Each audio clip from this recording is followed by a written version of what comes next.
Well, hello and Happy New Year.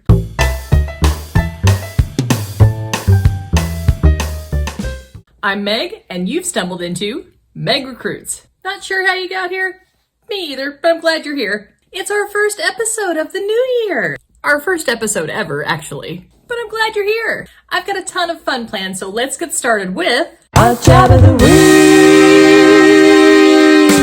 So normally I plan to use this segment to highlight one particular position that I'm working on. However, let's use our very first segment to introduce you to my client, EssilorLuxottica.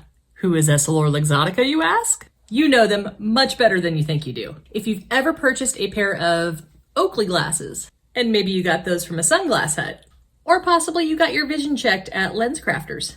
Those are just a few of the brands that belong under the EssilorLuxottica umbrella. This is a very large company with a lot of opportunity, both in-store and in corporate headquarters. Now, I tend to focus more on the corporate side of things, but there are a ton of opportunities at the store level. Want to learn more about their opportunities? I'll put a link to the careers page in my comment section. I'll also put it on my bio so it's just there as well, or about section, or whatever we're calling it.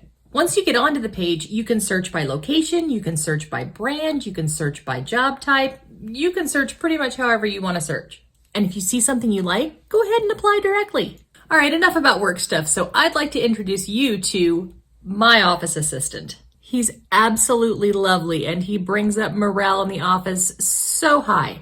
But his tuna breath and his lack of typing skills can be a problem at times. Friends of the interwebs, meet Exie. Aww. And he wouldn't be a corporate office dog if he didn't have metrics. So that takes us to our next segment. K9 KPIs! All right, the KPIs here, I admit, are slightly limited, but I'd like to show you what we rate him on every week. Number one, we already discussed this, typing skills.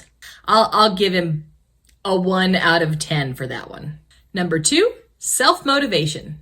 I'm not gonna lie, I can't get him to do a lot of work in the office unless I prompt him with TREATS. I can't say it, he's sitting over here right now, and then we'll have to go get up. 2 out of 10 for that one.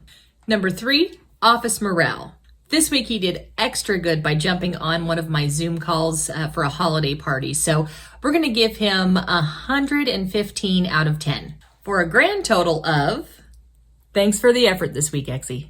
All right, y'all, let's wrap this day up with a segment that I think we could all use. Java Brew's good news. Java Brew's good news. Java Brew's good news.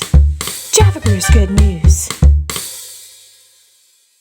Okay, so wonderful news. Because it is January, that means a lot of companies are getting their new budgets for 2024, or they've already set them. So what that means for you is that hiring tends to pick up more in the first quarter, January, February, March. You should hopefully be seeing more job opportunities coming available across the board, across the country. So now is a fantastic time to start networking, filling out applications on job boards, keeping an eye out on what's coming available because we're getting ready to ramp up in the recruiting world. All right, y'all, I am so glad that you joined me today. Thank you for hanging around for Meg Recruits episode 1. I'm glad you were here. Stick around. I'll be back next week with more.